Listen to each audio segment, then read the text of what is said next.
Welcome. Give me one moment. This is the free astrotheology course. The name of our textbook is The Devil's Pulpit. The Devil's Pulpit, and the author is the Reverend Robert Taylor. The link to the free PDF is in the description area of this video. Ooh, y'all, it is hot in Vietnam today. It is really hot. All right. But anyway, we'll make it do what it do. I'm sitting in a room that has the AC on, but it feels like no AC at all. That's how hot it is. But for me, it's unusual because usually Vietnam doesn't feel so hot, believe it or not. Anyway, let's continue. We are on Saint James and Saint John. Okay, give me 1 second. I forgot the page number. We were just getting started.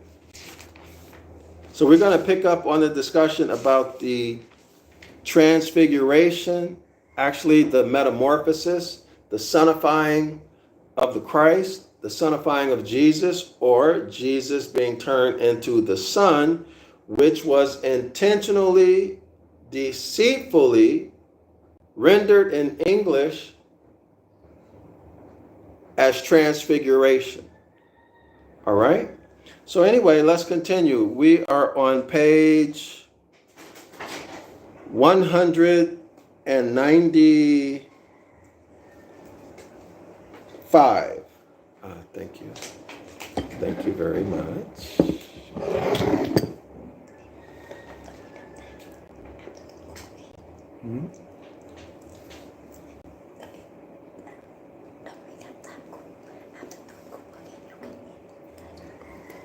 Okay, thank you.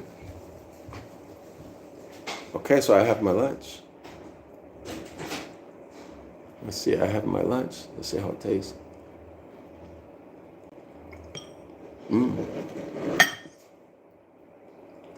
Yummy.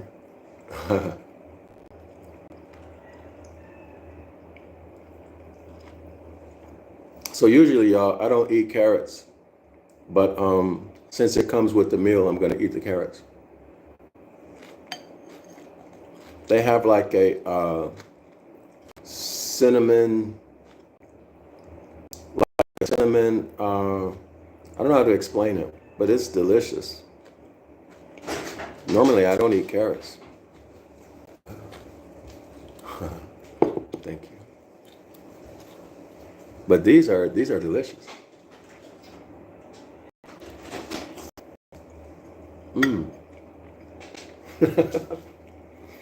I'm hungry too.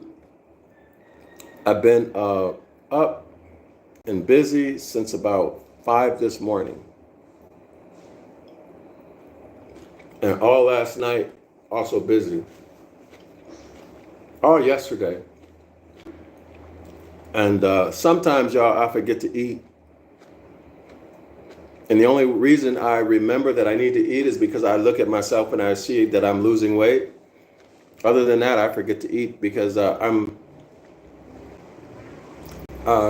it's a blessing and a curse because when I get focused, I'm really focused. Okay.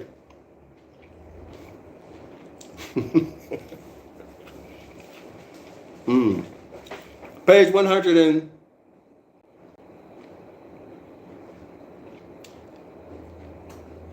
Page 195. Page 195 is where we are at, scholars.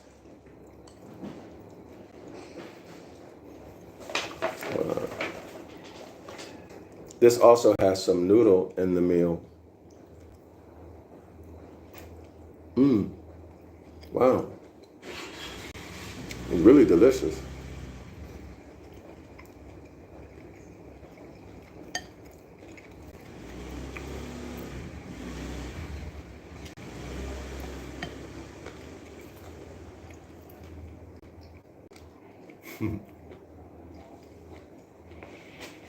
Wait,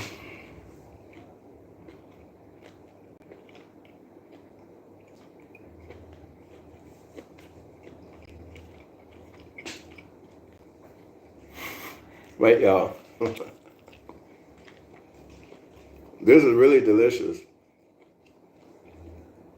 I wish you could experience Vietnamese cuisine with me. You'd love it, actually. You'd really love it. It's different from Thai food. Very different from Thai food. And of course, very different from Japanese food. And very different from Chinese food. It's unique. I like Thai food very much, but I also like Vietnamese food very much. Chinese food, I'm not too crazy about, y'all. And what you guys eat in the States, that's not real Chinese food. Chinese people don't eat that, right? They don't eat it. Anyway, let's get going.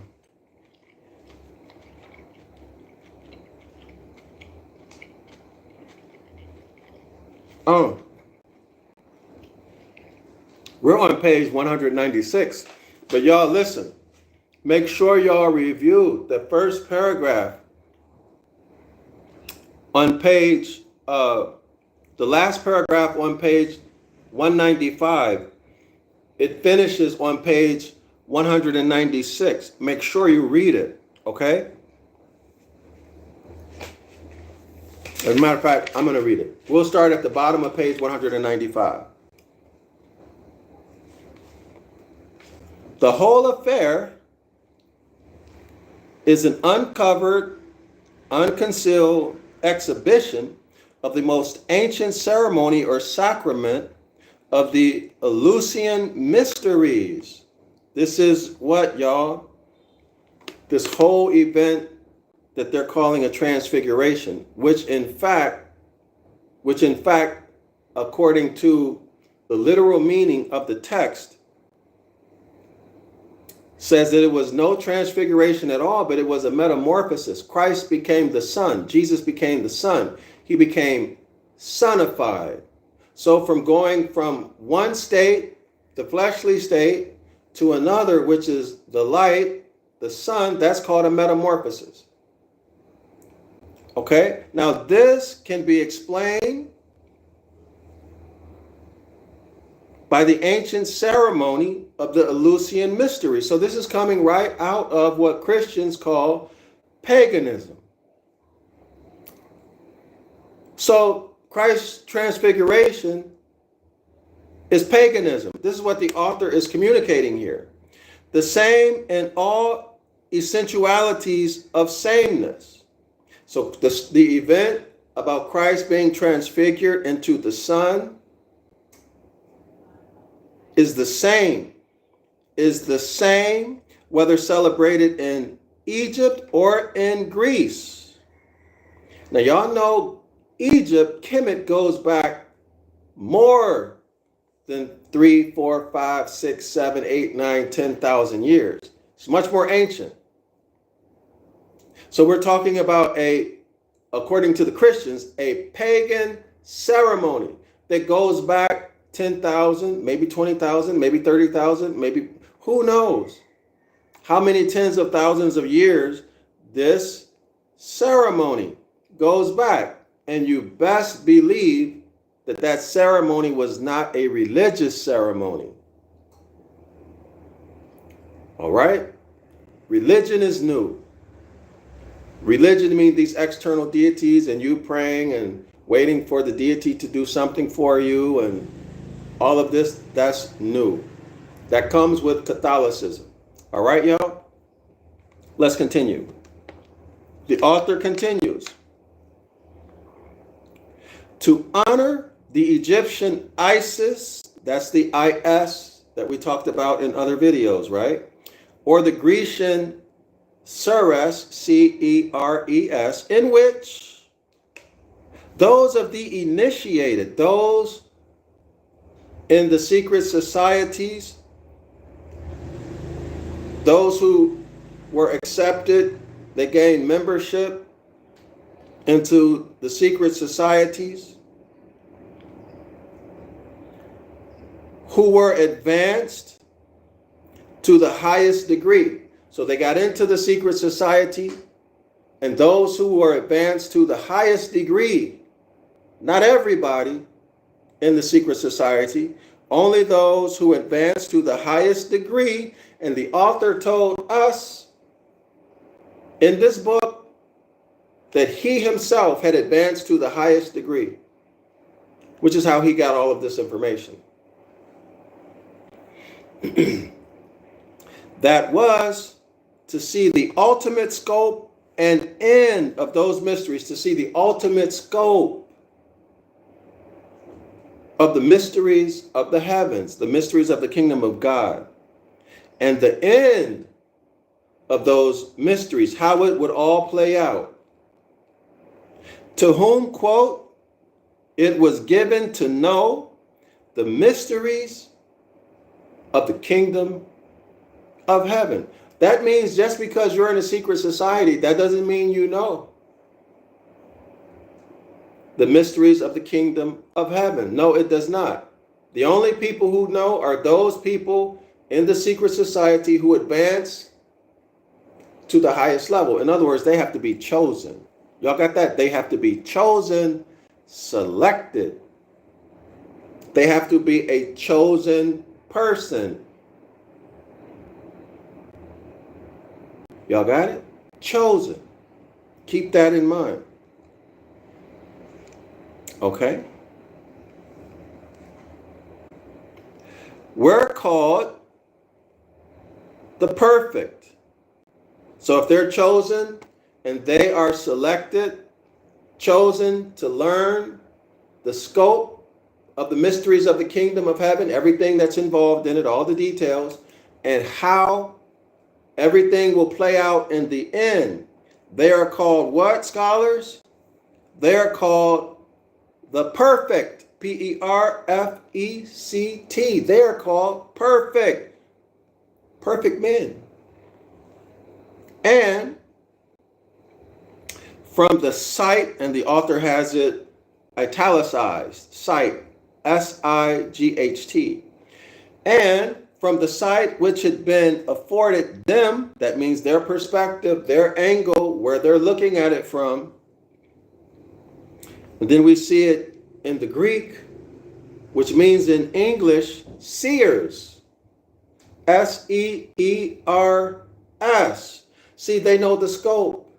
They know how it will end. So they are seers. They know the future.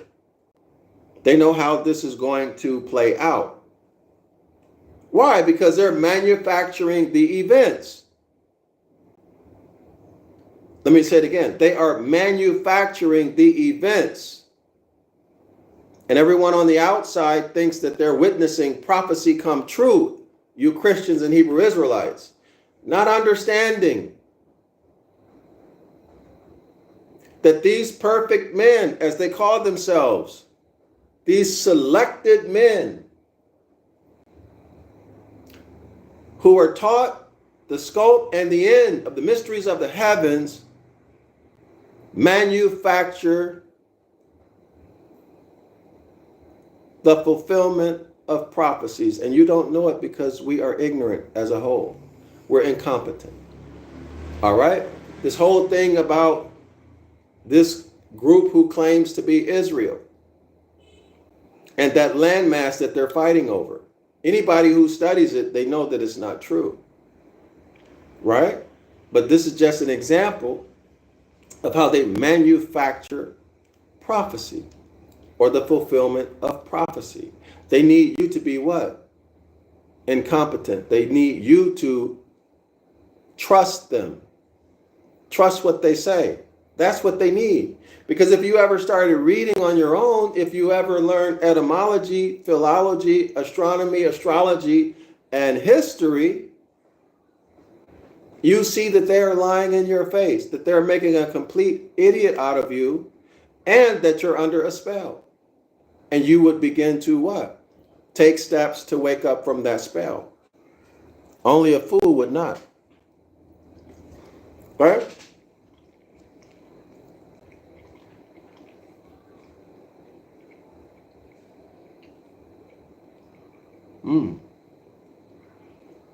That is really delicious. Okay, so these perfect men, these seers, S-E-E-R-S, and then he gives us the Greek, that is eyewitnesses. They saw it with their own eyes. Y'all got that? They saw it with their own eyes, therefore they give it full faith and credit. But you better not do that, right? They don't want you doing that. Why do you think they hid it? Because Thomas said the same thing. Thomas said what? Thomas said, I want to see it. I want to put my finger in there and touch it before I give it full faith and credit. But yet here these perfect men who have been told the mysteries of the kingdom of the heavens are testifying in the Greek that it's true because they saw it with their own eyes. But you, the common people on the outside of the house, are told you need to do what? You need to just believe. You need to believe. In fact, that's so important that Christ cursed you. He cursed you. He uncoupled your eyes from your mind so that you cannot perceive what your eyes are seeing. And you cannot understand what your ears are hearing. He cursed you.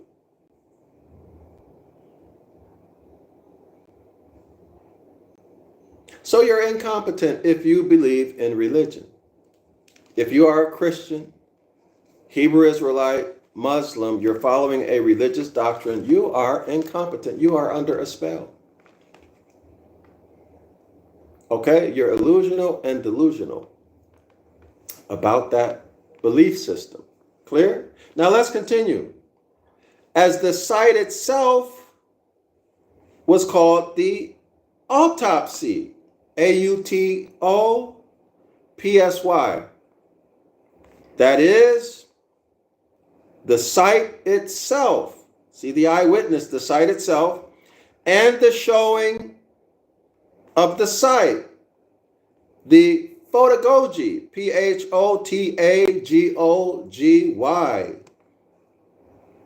or bringing in of light.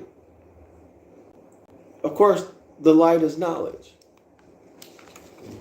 The light is civics. Civics used to build, not to destroy, for positive, not negative, right? Because you have a choice on how to use it. Hence, St. Luke, in his prefix, can give no higher authority to his gospel. Listen, y'all. He's giving no higher authority to his gospel. In other words, he's giving full faith and credit. Hence, St. Luke, in his prefix, can give no higher authority to his gospel, the gospel according to St. Luke, than calling it a diegesis of things which had been told him by those who had been autops, A-U-T-O-P-S, and upper reets, U-P-E-R-E-E-T-S, of the science. Now, y'all should recognize those words, right? Autops, A-U-T-O-P-S, and autopsy, A-U-T-O-P-S-Y. Y'all got it? Seers,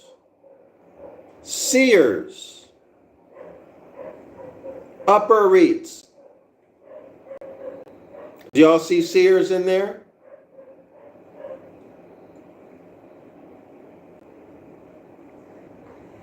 Let's continue. Which our deceitful translation renders. So, which our deceitful translation renders. What is this? The author is referring to a Jeremiah 8 verse 8 occurrence. The lying scribes, the pen of the lying scribes. The author writes, which our deceitful translation renders, the deceitful liars, the lying scribes, the lying pen of the scribes who wrote lies into the book of the law and made it into a book of religion by definition. Y'all read it yourself. Jeremiah 8 verse 8.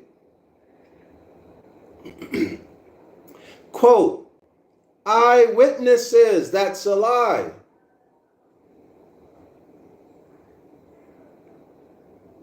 Eyewitnesses and ministers of the word. So St. Luke based his whole gospel on this eyewitnesses and ministers of the word notion. Y'all got it?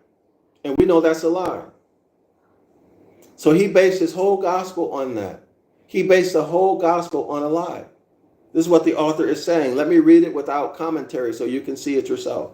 Hence, St. Luke, in his prefix, can give no higher authority to his gospel than calling it a diegesis of things which he had been told by those who had been autops and apparites of the science.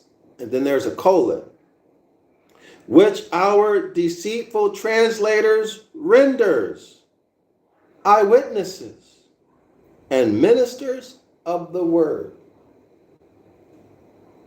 And that is not what autops and apparites means. It means what we just read. Now let's continue. He himself being one of the initiated, so St. Luke was one of the initiated. He's one of the perfect men who were selected to be taught the mysteries of the kingdom of heaven, but not advanced. Oh, wait, he was initiated, but not advanced to the higher degree of an autops or of an autop. Y'all got that? So St. Luke was not given the secrets to the mysteries of the heavens. He was a secret society member, but he was not selected to the highest degree. I'm on page 196. All right, so St. Luke was initiated, but not advanced to the higher degree of an autop. So autop is the name of the degree where if you get selected to that degree, they'll teach you the mysteries of the heavens. So now again, it says, he was not advanced to the higher degree of an autop or noble grand or royal arch. So there are 3 degrees. What are the highest degrees? Autop, noble grand, and royal arch. Y'all know what the royal arch is? The royal arch is those zodiac signs, or the sun ascending. The sun ascending from March, from the vernal equinox to the fall equinox. Y'all see it? The royal arch. Y'all see that? That's the royal arch, where the sun is dominating. Okay? So we get spring, we get growth, the ongoing generation, maturity of the vegetation in the summer, and then in the fall or autumn, we get the harvest. And then at the end of October, November, the winter, we're right smack in the winter. Okay, so this is the royal arc. And the highest position of the sun is the summer solstice, June 21, June 22, which is also called the Egyptian deity. His name will come to me when I remember, I'll say it. Okay, but the sun at the summer solstice, for now, just remember that is the position called the Christ. Okay? And the extreme opposite of that, that's Capricorn, that's Satan the devil. Satan because it's on the opposite or opposing end of the same line of the Christ.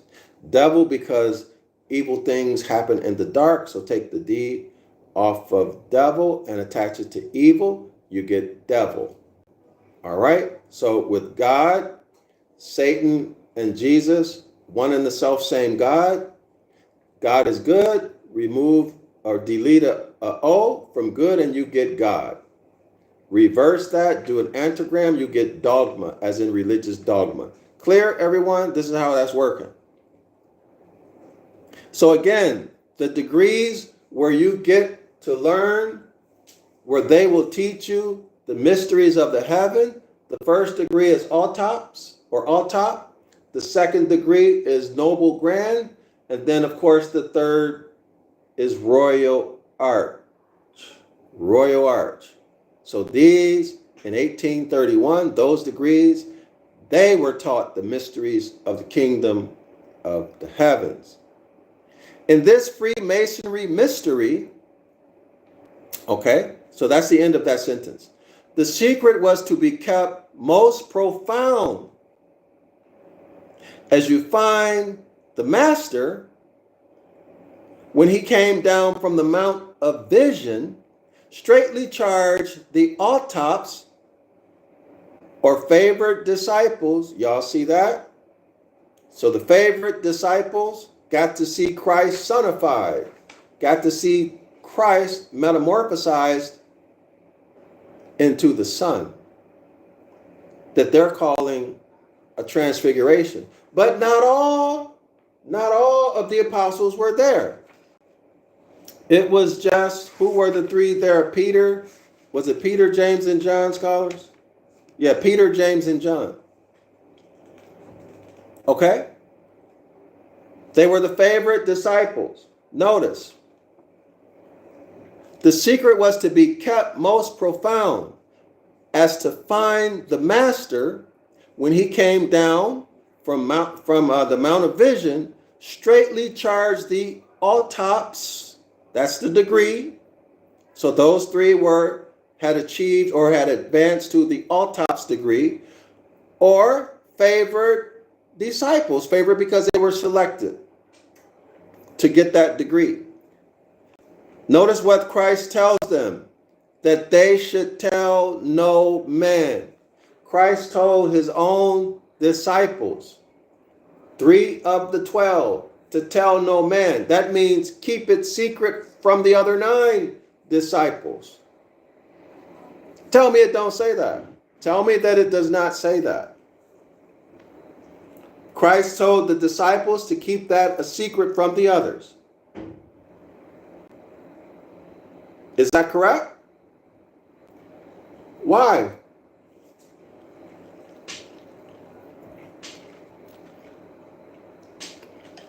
Why?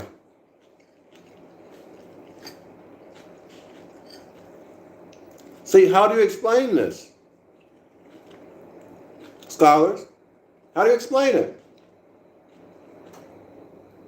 Why would Christ tell the 3 disciples not to tell the others? It says, tell no man. So that means don't tell the other 9. Why? Let me ask you this. What is it that your religious leader isn't telling you, even though you're in the circle? You might be, so to speak, one of the 12, one of the closest men or women to him. What is he not telling you?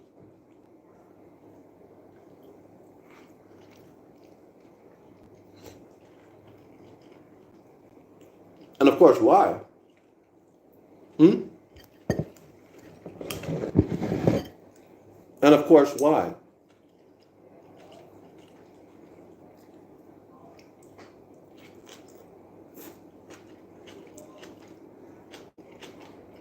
I try to eat green leafy vegetables every day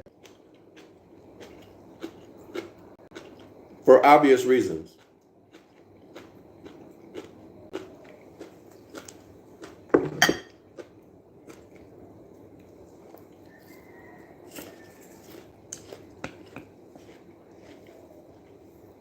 Okay.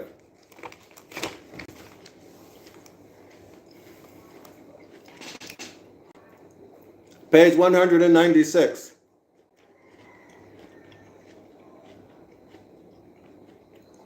By the way, y'all think about this, scholars.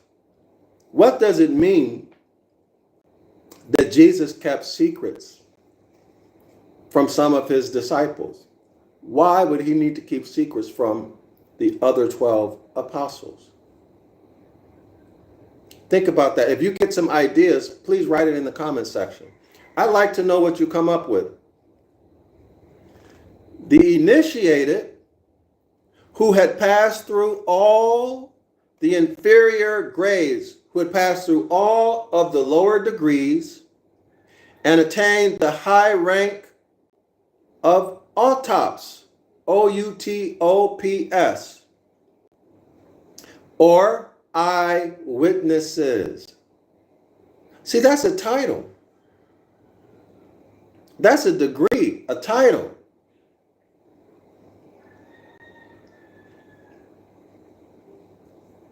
Were called by the whole pagan world. Now, this will hurt a lot of people's feelings right here, what I'm about to read.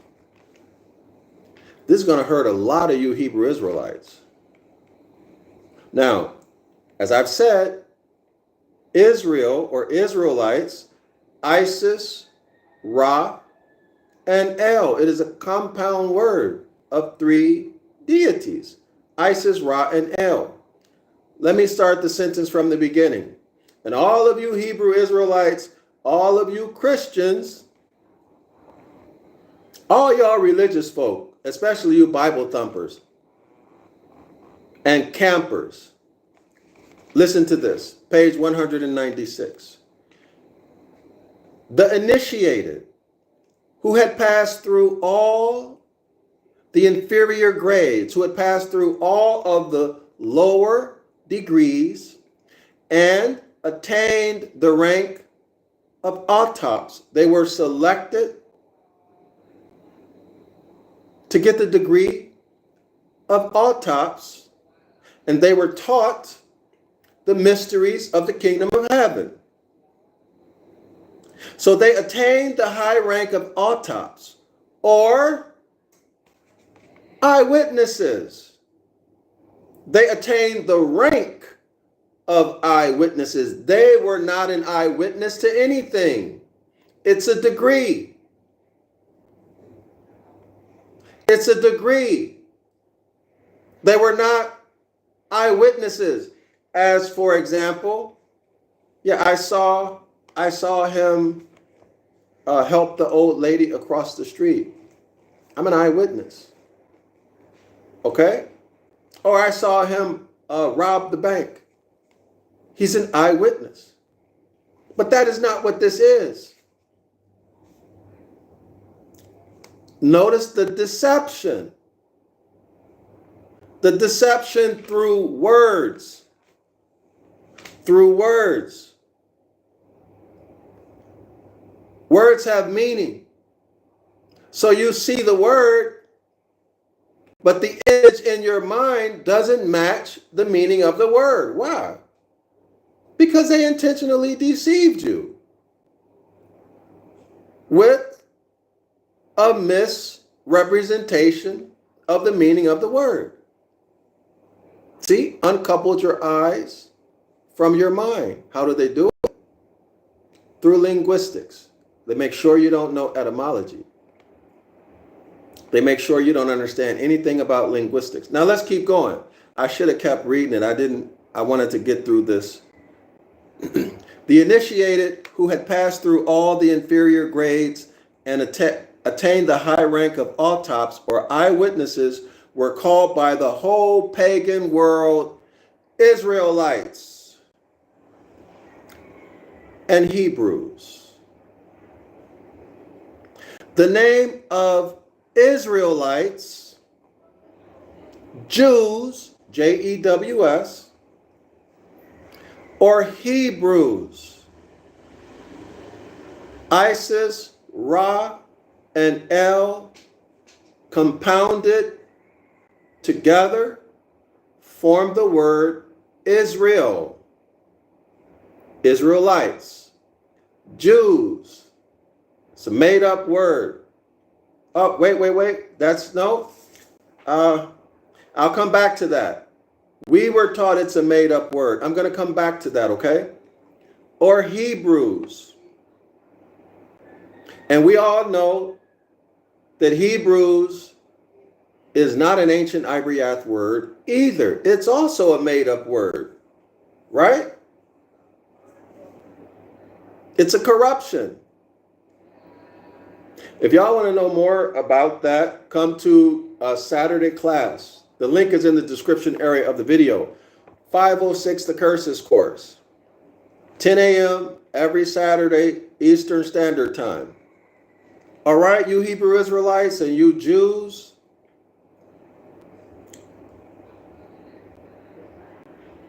The initiated who passed through all the inferior grades and attained the high mark of autops or eyewitnesses were called by the whole pagan world Israelites and Hebrews.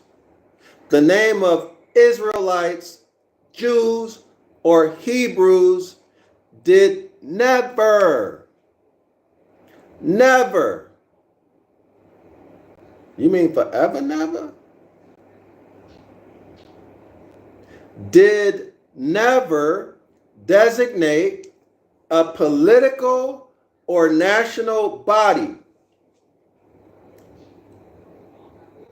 That means if you're running around talking about you're an Israelite, a Jew, or a Hebrew, you have just confessed that you're a stateless person, that you have no constitutional protections, that you have no treaty protections, that you are to be made prize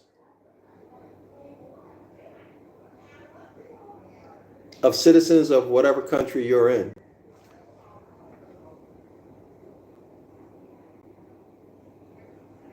The name of Israelites, Jews, or Hebrews did never designate a political or national body.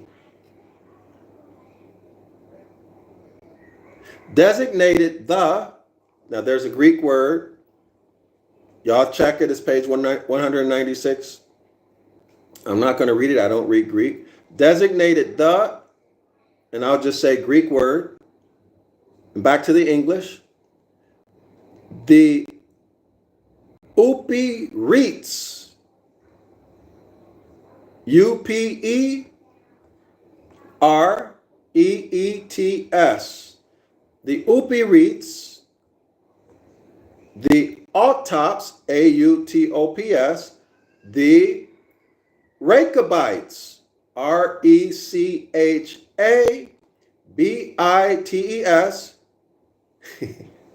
the fanatics.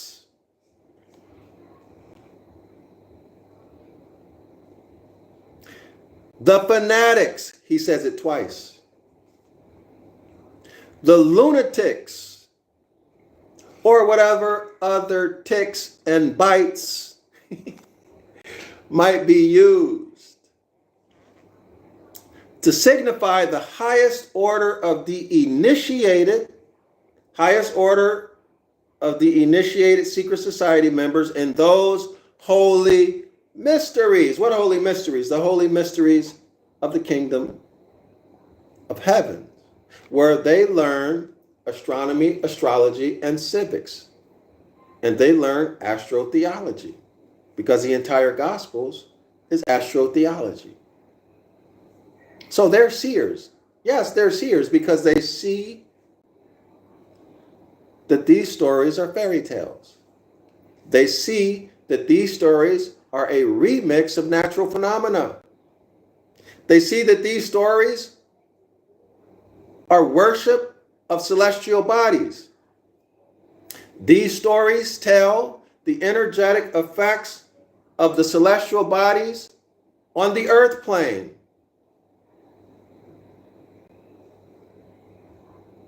and the energetic effects of nature's energy, and the natural laws that we refer to as the Hermetic laws.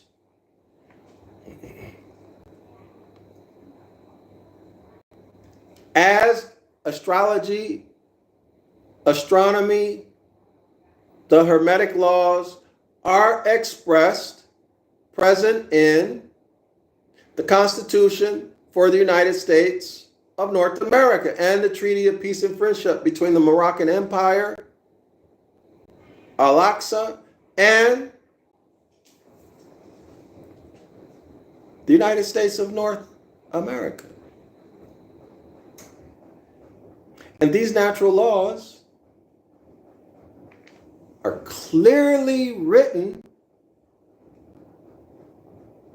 in the Bible from front to back. But they don't show you in English. It is an encoded work. And unless you understand that, you think you're reading real history. Now, is it all 100% fake history? No. You need to know how to crack the code, which is what you are here learning now. How to crack the code. So let me suggest this to you, Hebrew Israelites. Learn what an Israelite is by researching its etymology. Now, I've already told you. It is Isis, Ra, and El compounded. Kemetic deities, Egyptian deities, whom you claim are pagan and your enemy. You're looking kind of foolish to call yourself an Israelite and a Hebrew, which is supposed to be a corruption of Eber in the biblical Hebrew. Those who crossed over. Those who crossed over what? Let me put two and two together for you. There never was a time when man was not. Man always was. Man is a manifestation of the land. So those who crossed over, was it really a body of water, y'all? Was it really a body of water? Or was it those who crossed over from thought? Remember, all is mind. Mind is awareness. Mind is all awareness, all thought, all consciousness, all intelligence, all feelings. All there is that you can experience with the mind. Someone writes, I'm dumb, oh no. Someone has a YouTube channel, I'm dumb, oh no. Okay, y'all? Yes, you crossed over from thought, all is mind, which is the first Hermetic law, all is mind. And the other six are derived from the first, all is mind. Let me say that differently. The mind is vibrating so quickly, all is mind. The vibration is so fast that it looks like it's standing still. Just like if you roll a reel so fast, it looks like the wheel is not moving. The other six Hermetic laws are just different vibrations of the first. And they're all related. Y'all got it? So those who crossed over, in my opinion, let me make that clear. Those who crossed over are those who crossed over from thought and made manifest from the soil, ascended from the soil unto the earth plane. Now that's my opinion. Okay? Where's the water, if there ever was water? Well, the water's above, if you want to look at details. Now, I'm not saying I'm right. And I'm certainly not saying you should accept what I'm saying to be what you believe or think. No, research it yourself and see whatever you come up with. Okay? Because I'm no authority on anything. You have your own mind that you need to develop, your critical thinking skills, your analytical thinking skills, your discipline, your character. See, it takes character to sit down and crack a book and do it consistently. That takes character. Just like playing defense in a basketball game or football game, that takes character. Right? Defense is much different than offense. Now, let's continue. Where am I? Okay. So let's pick up with the lunatics. No, the fanatics, the lunatics, or whatever other ticks and bites might be used to signify the highest order of the initiated in those holy mysteries, and to whom alone, and to whom alone were committed the oracles of God, of Zeus, of Apollo, of Odin and Woden. Y'all know that God, G-O-D, is the modern spelling of Odin and Woden. Even with that, they got y'all all messed up. Most of the people who watch this video, when you hear the word God, you're thinking the creator of the universe, not knowing that that's Zeus, Odin, Woden, which is the same, and all of the other deities, including magi and magistrates, anybody who has significant position or power. As the name Jew, J-E-W, or Jew, J-E-U-E, is the identical name which we pronounce Jehovah. That's the Tetragrammaton, Y-H-W-H. That's Yahoo.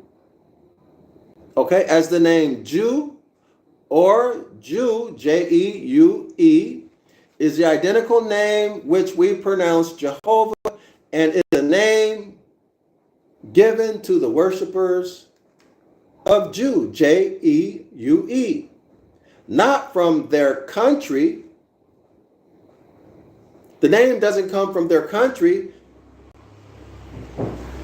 It says here, but from their God. It comes from Zeus. And hence, Jesus Christ was said to be a Jew, i.e., a God. Wow. How about that, y'all? Now, I'm sure, I hope people will do some further research on this, okay? LK writes, what about so Nini? I don't know what that is. I'm sorry, okay. I'm not, I looked at the Bantu stuff years ago, and I saw a lot of what appeared to be Catholicism on the website. And so I don't deal with that. I don't deal with religion.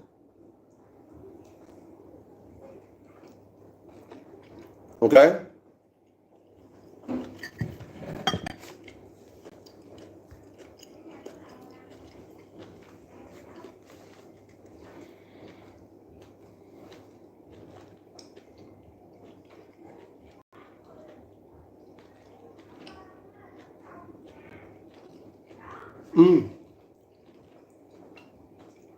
So now he's dealing with Hebrew. Next paragraph. Listen up. And their great ecclesiastical historian, Eusebius, translates the name Hebrew, and correctly. So he gives the Ancient Ibaryath name in biblical Hebrew pictographs. We're on the second page on 196. Okay, so this ecclesiastical historian, Eusebius, translates Hebrew, quote unquote, one who has passed over. One who has passed over. Now notice he didn't say anything about a body of water. And says that it, or Hebrew, was given to those, quote, whose religious philosophy,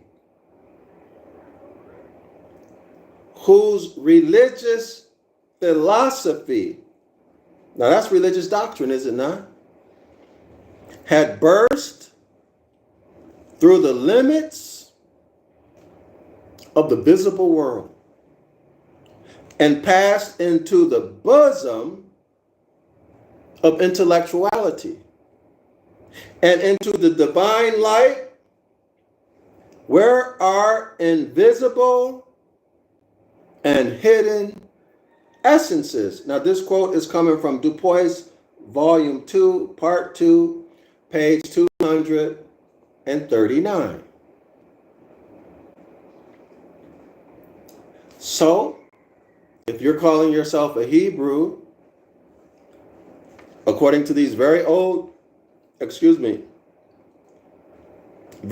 sources, Dupuis appears to be a lexicon. You're saying that you adhere to a religious philosophy, not a nationality, a religious philosophy. That's Jeremiah 8, verse 8. Scholars, do you see what's happening here? Everything about this detaches you from your nationality. All of this is religious doctrine, placing you in, keeping you squarely in Rome's jurisdiction, Admiralty, Maritime, Catholic, Christian, canon, corporate jurisdiction. Everybody see that? You're a stateless person. No nationality. Anybody can do whatever they want to you, as you see evidence of it in North America. The autopsy or transfiguration of Christ. So listen, y'all. The degree is called autops, but they add sy to it and render it transfiguration of Christ. Everybody see that? But it's a degree. It is a degree. And they get the title of eyewitnesses. They never eyewitnessed anything. Clear? The autopsy or transfiguration of Christ, then through allegorically indicating the bright shining of the sun sun upon the allegorical genii of July and August, the zodiac signs of July and August, takes its narrative form and its dialogue, as does a whole fable of the crucifixion. Now he's comparing the transfiguration to the crucifixion and resurrection of Christ, from words actually used and incidents actually represented with more or less aptness, as it might be, by the real Hierophant and his disciples, who preformed their respective parts in the mystical pantomime, which we now call gospel, but which Hierophants and his disciples were no more persons that they represented. Then our players of the present day are gods and devils and fiends and ghosts, which might fool, let me repeat that, which a fool might imagine them to be. In other words, the author is saying what we've been saying all this time. These stories, the transfiguration, Christ's crucifixion, Christ's resurrection, it's just a remix of the natural phenomena. That's all. It's not real. It's no more real than that your priest, your general, your captain, your pastor is God, the creator. It's no more real than the devil who carries a pitchfork and he's red. It's no more real than this notion that there is a devil who's out here trying to get you. No, you're the devil in your lower state, the winter solstice, December 21. You're the devil, but you're also the Christ, depending on the decisions you make and how you live your life. Right? Is it clear? Out of the whole glorious, that is to say, clarious or shining, so clarify, clarious, shining, company of the apostles, we have found the places, relations, and phenomena in that great solar system of those distinguished personifications, Peter, Judas, and Thomas. Okay, so we identified Peter. Was Peter Aquarius, y'all? It slips my mind. Judas and Thomas. I'm going to have to come back to that.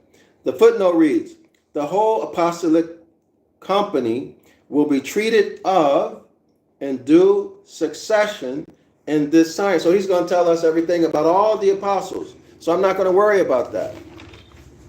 We're going to get to that. I'm not going to go back and look through it. But y'all remember already, the other day I've read the list of which apostle represents each zodiac sign. I've read it 2 or 3 times. Let me check the time.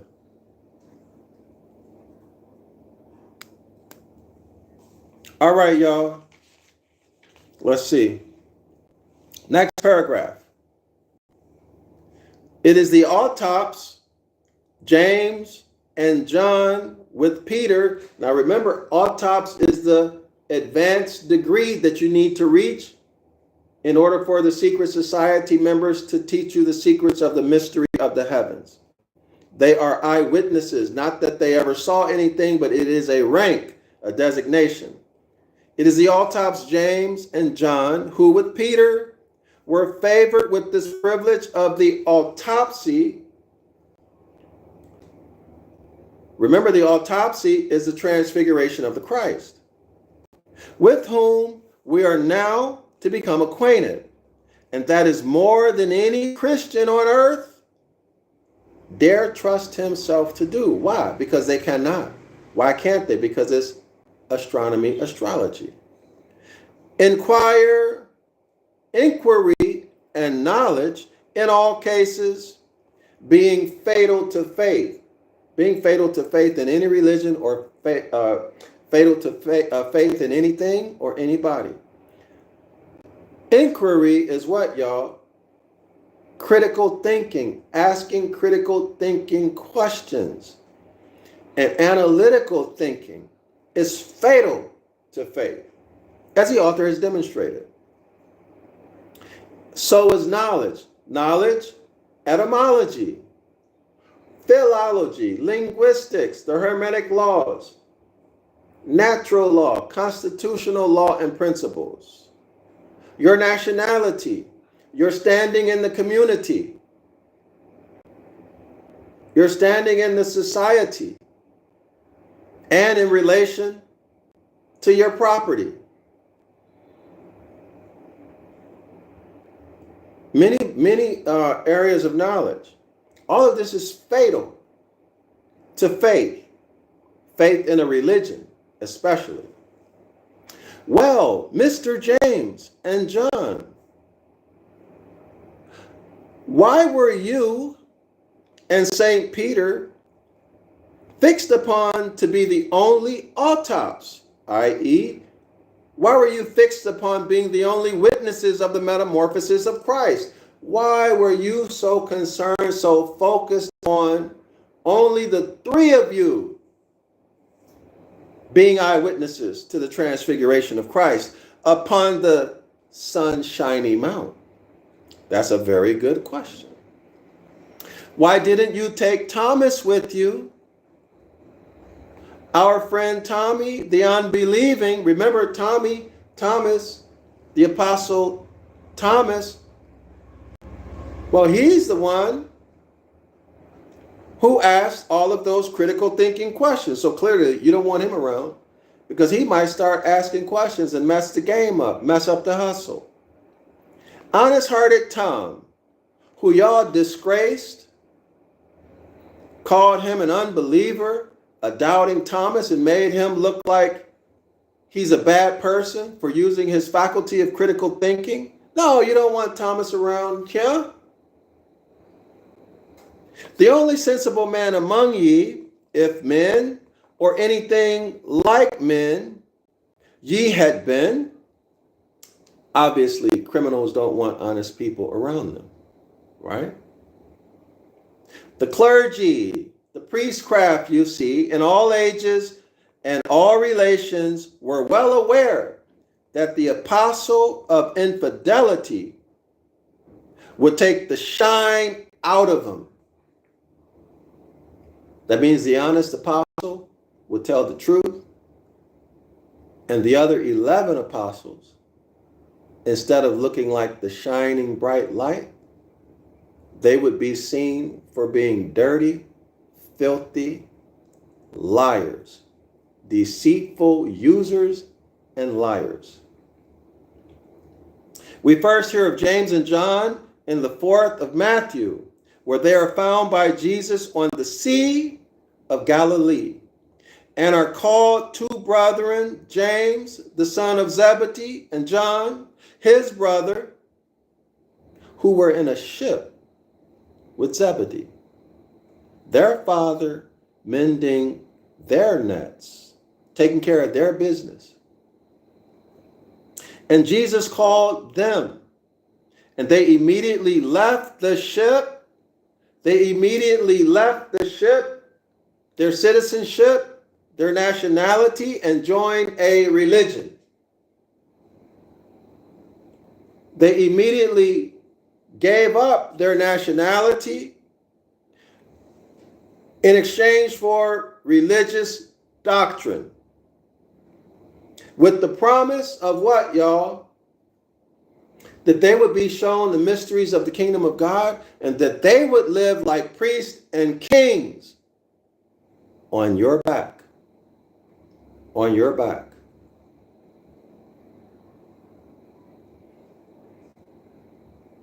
All right?